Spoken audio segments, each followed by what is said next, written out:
Sampun Pak Klik, nggih, matur nembah nuwun. Kuwi rasi tambah. Nggih, Bapak. Nggih, suwun nggih, Pak. Lah napa ta? Foto Pak, foto Pak. Napa ta? Foto rebut lah. Jenengan nyanyi ngoten lho Pak. Isin lho, Pak. Oh, sikile kancane kena jegel. Tidak ya? Tidak. Iya ya. Oke, matur nuwun Pak, berkah barokah kagem rezeki panjenengan. Pak Priyanto matur nuwun. Priyanto nek budaya. Nggih, matur nuwun. Kalau wau gerajakan sampun dipun pinanggani nggih Bu, mugi-mugi saged dados jambine saya. Pak Har wonten request malih? Pak Har. Mungkin ada request lagi, Pak. Napa? Tali kotak. Pas nuwun jenengan ngono. Jenengan nyanyi kiambak mriki, Pak? Nyanyi mriki? Kersa nggih? Mboten wakil.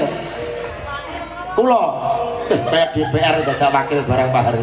Nggih, matur nuwun ya. Tanggal Jegi Kiso.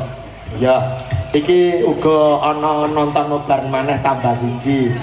Saking kampung Inggris Pak Tulkiem matur nembah nuwun sampun nobar nyuwun mangke wau lagune wonten WA Pria Idaman. Nggih, mengke dipun pinangkani sedherek Bapak Tunggal. Ya, tali kotang minangkani Pak Har, musuh-musuh iki. Iki dia apa dia? Dia, boci. Sini. Ya, dia boci sih, dia boci. Ini. Pengen nyanyi piye? Sapa ya tali kotang lagi. Yogi iki. Pengen terus marama.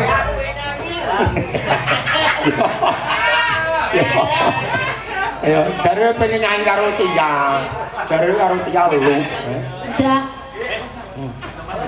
Nyaman delok. Nggih, matur nuwun. Ya. Tali kotang ya. Oke. Ya, tali kotang minangkani pampunipun Pak Har Surya Luwana.